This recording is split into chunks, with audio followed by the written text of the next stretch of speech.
今天有一个男生过来啊，跟我聊起他最近相亲遇到的一个事儿，真的是挺逗的。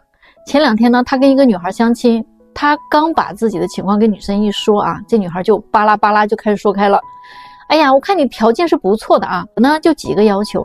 结婚的话，我们家要50万彩礼，北京呢3环内200平的房子，不能有贷款的那种，房产证上啊得写上我的名字，40万以上的车。感觉呢这个其实是已经老掉牙的套路了啊，大家也听得挺多的，没啥好奇的，对吧？那男生呢倒也还挺好说话，他说啊这些都没有问题。可是女孩接下来说的话就有点离谱了啊，他说咱们要是结婚了，是不是就是一家人呢？男生说对啊，那咋了？女孩说那结了婚你不就是我老公吗？我呢还有一个事儿啊，就是我欠了50万外债，那结了婚你得替我还啊。这时候男生心里就开始打鼓了啊，合着你是要找一个给你还债的呀？那债还完了还拿着50万彩礼再跟我离个婚，这里外里的挺合适啊，真能算计。然后男生也就不示弱了啊，他对女孩说这倒没问题，但是我也有个问题要问你啊，那如果我也欠50万外债，你会给我还吗？你都想不到这女生怎么说的啊，她说你欠50万我还能跟你在一块吗？你都没有能力养我了，也没有能力保障我的生活质量，那我还跟你在一起干嘛呀？男生说那你们女的不一直都在讲男女平等吗？原来就是个口号啊。提到女性利益的时候就倡导女性优先，谈到责任付出的时候那就是男人的义务。女孩马上就说我这么貌美的女人那有的是大把的人追，哪怕你给我花钱那也是你的骄傲。男生说这骄傲还是算了吧啊，不稀罕，要钱的时候我就是你最好的依靠，没钱的时候我就配不上你的美貌。你还真是一套一套的。女生刚又要开口哈，男生立马就说你闭上你的嘴巴，我看不上你这样的，听懂了吗？就是这么个事儿啊。我就是觉得吧，这男生怼的呀太有水平了，你们说是吗？你知道吗？在北京和上海的有钱人，他们的择偶都有什么不同吗？这2座超一线城市的相亲市场简直完全不一样。说白了哈，北京是女生相亲的激烈战场，而上海则是女生追求爱情的地狱。为什么这么说呢？因为在这些城市，白富美的数量都远远超过高富帅好多倍。我们先说北京，这里的男生啊，在漂亮的女生当中更青睐那些体制内高学历和有京沪的女生，因为这些东西它意味着资源嘛。而在北方男生的眼中啊，只要你有1-2个特别突出的优点就可以啦。比如说你比我小10岁啊，年轻漂亮，又是名校毕业，性格还不错，那就 OK 啦。但是在上海情况就完全不一样。上海的人呢，择偶标准呢更严格，他们讲究各个维度都要均衡。如果我有1个亿，那你也得有1个亿，我们互相都不占便宜。比如一个女生名校毕业，年轻漂亮，可家境一般，她在北京可能还能找到一个条件不错的男朋友，但是在上海几乎没戏，大概率她是进不了豪门的。所以说同样是择偶，京沪两地可真的是大不同。你们怎么看呢？欢迎到评论区讨论一下。你们真的是不知道啊，北京现在相亲市场到底有多卷呀。一个30岁的女生因为家里边提了30万的彩礼，被这个男生拒绝了。结果她跟男朋友冷战了1个多月之后呢，本以为这个男生冷静下来之后会回去找她，但是没有想到的是，这个男生并没有如期而至。他们刚刚引闹矛盾没多久，男生这边啊就一波一波的来人给他介绍对象哈，各路女生都有。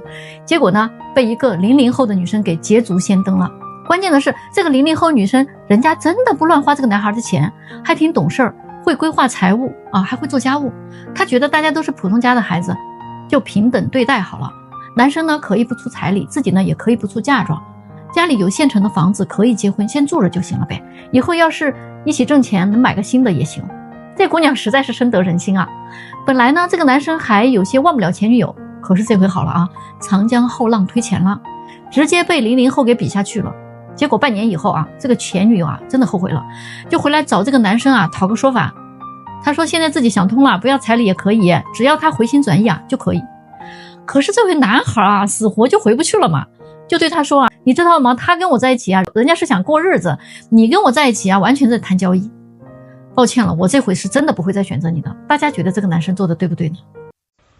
最近有一个朋友啊跟我分享了自己的2个情感经历。第一件事呢是关于他的外公。外公临终的时候啊，外婆呀趴在他的耳边说：“老陈，下辈子我们还做夫妻好不好？”外公此时啊已经弥留之际，但是呢仍然能清楚地说出一个字儿：不。第二件事啊是关于他的父母。朋友呢一直以自己的父母相亲相爱为荣，可是有一天呀，他父母真情流露的时候说：“我俩年轻的时候啊就是将就的过的，倒是老了以后啊才生出了一些感情来。也许啊这个世界上并没有一个人一直在等待着与你相遇，真爱也并不是只要能坚持就能得到的必需品。你喝完了咖啡，转过了街角，迎接你的只有滚滚的车流和路人疲惫而冷漠的面孔。对于大多数的人来说，在爱情婚姻这件事情上，没有一见钟情，也没有命中注定，不过呢都是在所谓的将就中努力的尝试与磨合，最终获得的一些相对的幸福。今天我把一个客户拉黑了，知道为什么吗？情况是这样子的，我的一个粉丝啊，他已经关注我挺久了，前几天啊突然就跟我发信息说：“美女姐姐，你能给我介绍个对象吗？我们家里啊催我催得不行了。”我一听还挺高兴的哈，于是呢我就约他来公司，我们就聊了聊他的一些情况啊，包括他的择偶方向啊，也给他做了择偶定位哈，包括我的服务价格什么的他也问完了，都表示可以接受。可是最后他跟我说：“姐，你看能不能先给我介绍一个试一试啊？安排我们见面之后啊，我立马就把钱交给你。”结果1周之后呢，我真的给他找到了一位男士，很快就给他们安排见面了。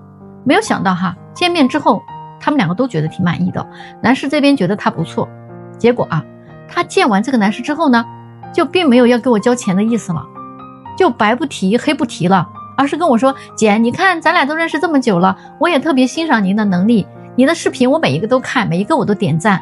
你看这个男士也觉得我不错，要不我先跟他接触接触，要是我们成了的话，我会给你发个大红包。”哎呀，我一听啊，我气都不打一处来了，我就没有见过这么不要脸的，难怪他会单身到现在哈。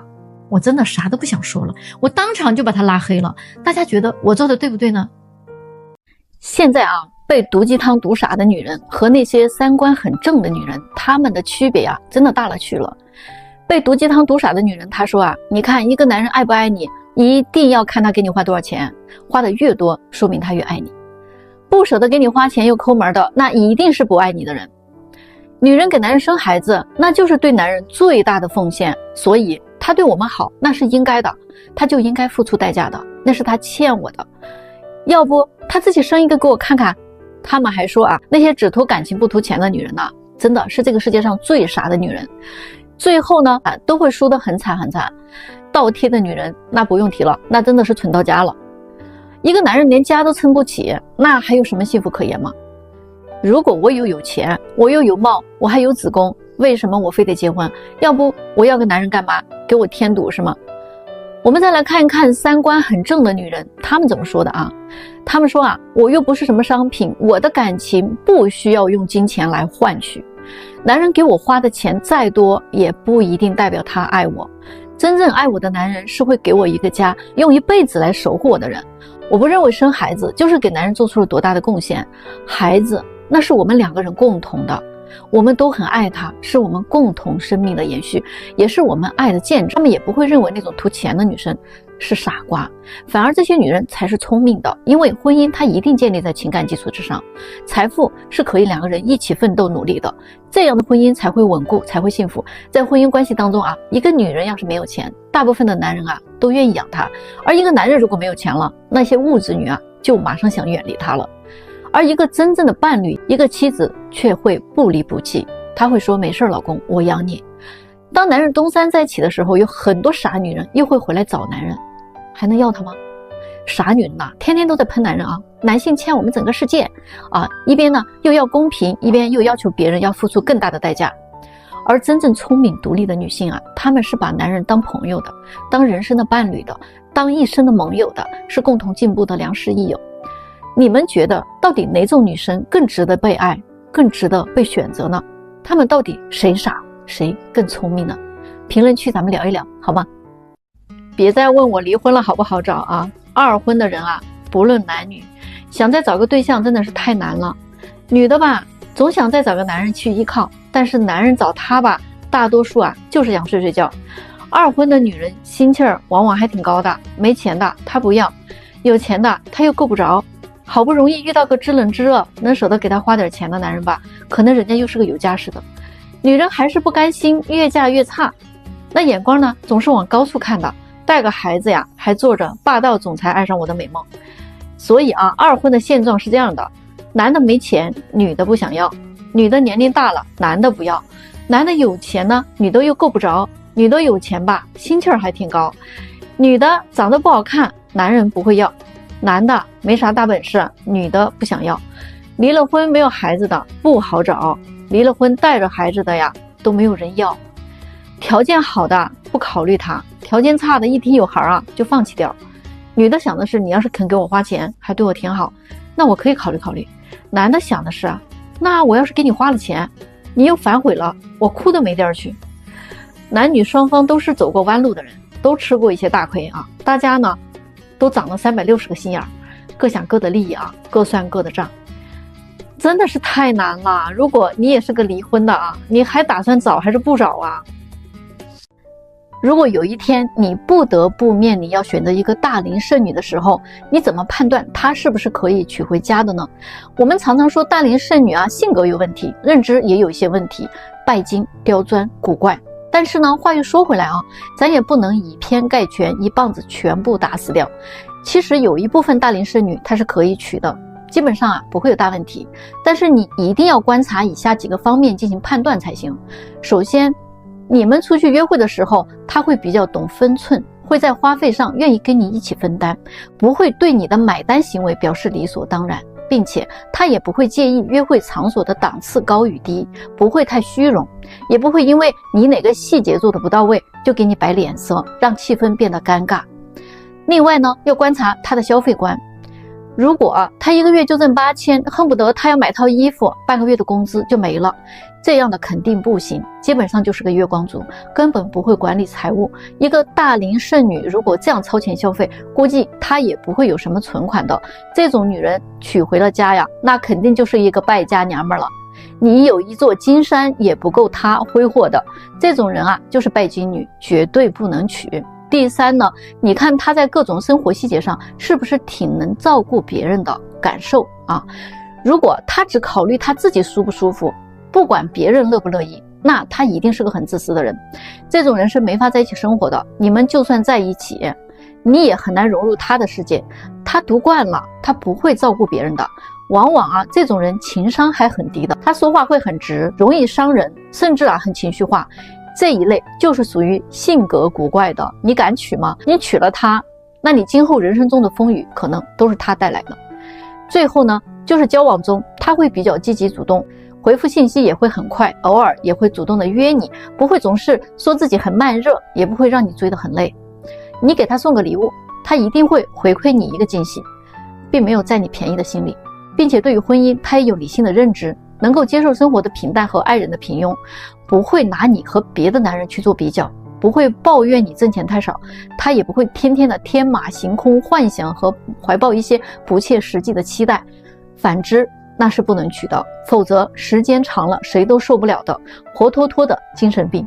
如果一个男人你因为年龄大了，你不得不面临要选择一个大龄剩女结婚的话，你要不想以后一地鸡毛那你一定得认认真真的考察他的这些方面，你才能避免以后离婚的可能。你们觉得对吗？你们看看现在的年轻人，他要找一个人结婚也是容易的，但是他俩要在一起过几十年真的是很不容易。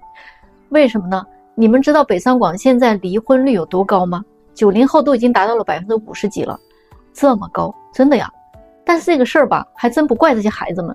你仔细想一想就拿90后的生活环境来讲，一个独生子女，从来都没有跟别人一起合作生活过，从小都是父母宠大的。会做饭吗？会做家务吗？会照顾别人吗？会理解和包容吗？小的时候很多事儿都是父母给他包了。大学的时候吃食堂，工作了点外卖，有了孩子交给父母带。如果你们家是一个儿子，你觉得你儿子应该结了婚自己洗碗做饭刷锅吗？你如果生的是个姑娘，嫁给人家家了，你认为他就该洗碗做饭刷锅吗？也觉得不应该。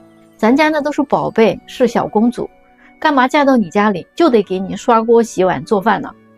就这点事儿谈不拢啊，都能离婚的。比如说点个外卖，两个人啊还得计较一下谁去开门拿，他们啊谁都不愿意离开那个床，离开那个房间，手机才是伴侣啊。到洗手间觉得好像要去边疆啊，然后呢出门拿个东西啊，简直就是出国了。你看啊，他们都是这样分的，都没有什么大事儿，就为谁去开个门把这饭拿进来都能打上一天。有时候很快啊就上升到要找父母去评理，父母当然为自己的孩子鸣不平了，他们一掺和一搅和，那不就打得更厉害了吗？所以啊他们都是这么离了的啊。真心讲，这代年轻人啊读书工作都很聪明能干，就是这生活呀真的不够独立，过得一团糟。你们觉得呢？这样离婚率能不高吗？这老大男又来许愿了啊，我真的是头疼。38岁的博士女说自己从来没有相过亲，她认为自己条件很好，在北京有房有车，工作很体面，未来对孩子的教育方面也有很大的优势。她说自己曾经谈过一个男友，8年都没有领证，是因为她有点嫌弃男友挣得太少了，俩人啊都在研究所工作，经济上不会有太大的飞跃了，而且性格上自己也有点强势，总是吵架，不管对错她都从不低头，直到男友劈腿提出分手，她才有点警觉到自己是不是做错了什么，但是已经晚了。所以她现在希望找一位气质儒雅、事业有成的男士，经济条件一定得好，至少要100万以上的收入。反正我听完了以后啊，我就跟她说，你找不到这样的，你的想法太理想了，你跟人家90后的女生想法一样，你拿什么跟年轻的姑娘去竞争？但是她很固执啊，她跟我说，你就按照我说的这样的帮我找找吧。我说我找不了，人家年入100万的男士啊，都找90后，连见个面的机会可能都不会给你，你这不是为难我吗？哎呀，你这钱我挣不了，你可以去别处看看，我真的是拜托了啊。我不是观世音菩萨，也不是许愿池的那位啊，我只是一个牵线说媒的人，也不是神仙。我这里呢，也不是你花了钱就能买个优质商品回去的地方。我再一次强调一下，35岁以上的女生，不管你未婚还是离异，你们想找一个年薪100万的男人，几乎是不可能的了。今天我就把这话撂在这儿啊，不要跟我说什么，虽然我35岁了，但是我看起来只有25岁这种话。你保养的再好，那手感能一样吗？我也是女人，我真的没有必要非要攻击你们这个群体啊，但是你们能不能不要整天梦游？你承认自己年龄大了老了，有那么难吗？你找一个跟你收入差不多的男人好好过日子，有那么难吗？你都快奔40的人了，不知道谁给你的自信和勇气，动不动要找100万年薪的男人。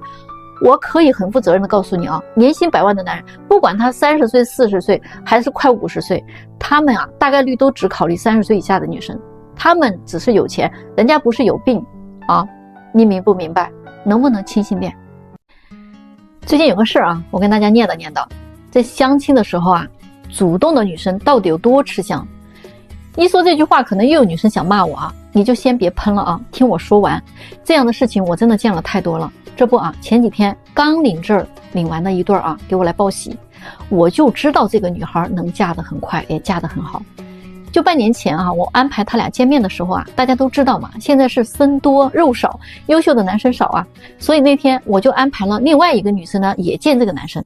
话说啊，这位男生条件呢是真心不错啊，在银行工作，硕士学历，北京有房有车啊，90年的180的个儿，长得呢白白净净的。总体来说，这样的男生也算得上是相亲市场上啊香饽饽了，所以两个女生呢对他都挺满意的，希望后续啊能有发展。男生呢对这两个女孩长相啊他都挺满意的，但是当时啊有点分不出伯仲，所以呢他觉得跟这两个女孩啊要不就先都接触接触，了解一下性格再定。结果经过了1个多月的接触下来，男生决定选择其中那个比较积极主动的女生。他说啊，其实他原本呢是内心是比较看好另外那个女生的，但是他说那个女生啊明显就是慢热型，发个信息啊很久才会回复，约他出来约了2、3次才说自己有时间，平时聊天话很少，每次呢还是女生要结束话题，出来约会从来没有买过单，连一瓶矿泉水都没有主动买过，送他回家也一副理所当然的样子，一句谢谢都不会说。啊，也给他送过小礼物啊，那女孩啊也欣然接受，但是从来没有回馈过任何东西。这个男生说，我也搞不懂这个女生啊，她到底是很享受这个追求她的过程呢，还是她对自己就没有那个意思呢？而那个主动的女生就不一样了啊，在这个慢热的女生还在等着男人追求的时候，她已经跟男生一起经历了好多事情了。她会给男生做烘焙、做小饼干、做糕点，带着约会的时候两个人一起品尝她的成果。她也不会半天不回信息啊，看到了就会回。她也会主动的约男生一起去爬山、去骑行，回到家还会跟男生分享今天的心情。男生请她吃饭，她也会请男生喝咖啡。男人请她看个电影，她也会买好奶茶。男生给她送个小礼物，她也会回馈点小心意。男生送她回家，她会每次下车的时候都跟男生说，谢谢你送我回家。就是这么个开心快乐可爱的女生，直接秒杀那位慢热的啊！结果你们都知道吗？我后来问过那个慢热的女生，你是不是不喜欢这个男生？她说没有，我挺喜欢他的，但是不知道他为什么追着追着就不追了。你们说可笑不可笑啊？如果是你，评论区说说啊，你会选哪位？